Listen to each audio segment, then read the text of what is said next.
Bonjour Théo, merci de nous recevoir ici au SNB. Merci à vous de venir. On va commencer par la traditionnelle question, même si toi tu as un petit peu plus fait la une des journaux dernièrement. Est-ce que tu peux te présenter pour les gens qui ne connaissent pas forcément l'aviron? Alors je m'appelle Théo Raillet, j'ai 24 ans, du coup je suis en équipe de France d'aviron, je suis au sport nautique de Bergerac. J'ai grandi dans un petit village de Gironde et puis voilà, maintenant ça fait 12 ans que je fais de l'aviron.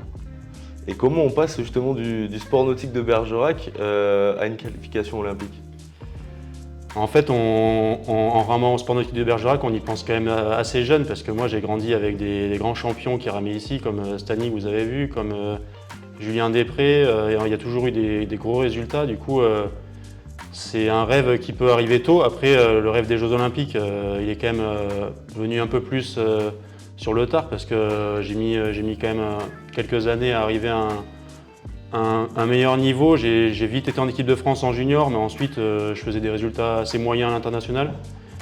Mais voilà, j'ai toujours voulu ressembler et faire un peu comme ceux que je voyais s'entraîner ici. Et puis j'avais surtout envie de ramer avec eux aussi quand j'étais plus jeune. Donc les Jeux Olympiques plus tard, mais en tout cas l'équipe de France très tôt, quoi. Là exceptionnellement, tu es venu faire un petit coucou au SNB à Bergerac, mais c'est quoi ton quotidien là, depuis quelques mois là? Comment on prépare l'échéance suprême? Le quotidien depuis quelques mois, on pense à ça tous les matins en se levant, on s'entraîne 2 à 3 fois par jour, on est en stage plus de la moitié de l'année, donc pas beaucoup à la maison. Moi j'habite à Lyon maintenant avec le Pôle France là-bas, donc c'est tous les matins on pense qu'à ça. Après, mais du coup une fois que le bateau a été qualifié, ça a été plus simple de se lever le matin et d'aller à l'entraînement parce qu'il y avait cet objectif là au bout et puis on savait qu'on allait quelque chose, on pouvait aller chercher quelque chose, mais là c'est vraiment la tête dans le guidon et je pense qu'on fera les comptes après les Jeux, on pourra regarder tout ce qui s'est passé, mais pour l'instant on se sent un peu comme dans un rouleau compresseur où on avance et on ne regarde pas derrière, quoi.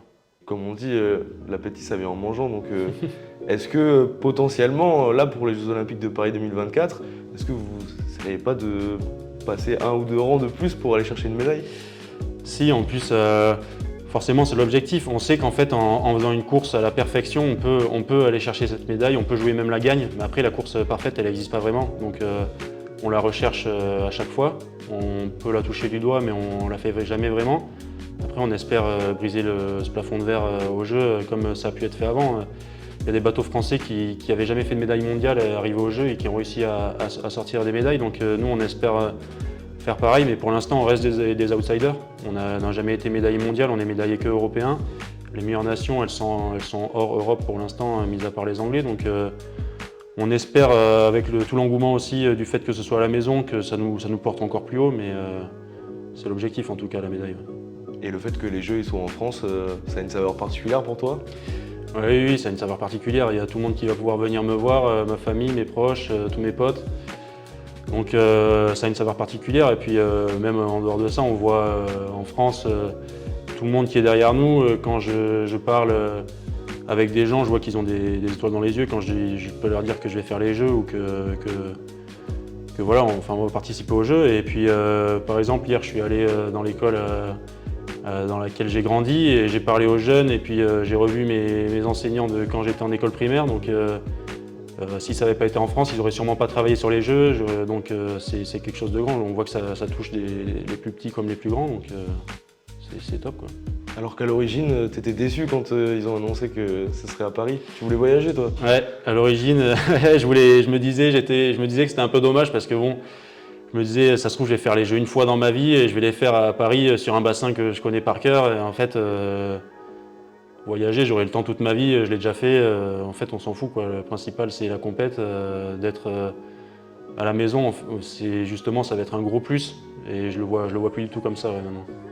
Est-ce que maintenant que la mayonnaise prend, que tu vois, tu fais des interviews, tu rencontres les jeunes du club d'aviron ou les jeunes de ton ancienne école, est-ce que tu te rends compte que tu deviens un peu plus un modèle pour les jeunes sportifs ou peut-être même français, quoi, on ne sait pas, s'il y a une médaille Oui, on s'en rend compte. Après, du coup, nous, on est tellement dans notre truc, on est tellement entre nous que des fois, c'est difficile de s'en rendre compte. Mais par contre, ouais, c'est en faisant des moments comme ça qu'en fait, on se rend compte que tout le monde est derrière nous. Il y a même des gens que je croise des fois qui viennent me voir et qui me disent qu'ils sont avec moi et qui sont à fond derrière nous, qui sont super contents pour nous et tout. Et Du coup, c'est pour ça qu'on essaie de donner le meilleur exemple possible quand je parle avec les plus jeunes. Et puis, j'essaie de... Voilà, moi, ce qui m'a donné envie d'accéder au haut niveau quand je parlais avec les anciens, et puis les anciens de l'équipe de France, tous ceux qui sont passés avant, j'essaie de donner le même exemple, voilà, que j'ai voulu suivre. Donc, j'espère que c'est le bon, quoi.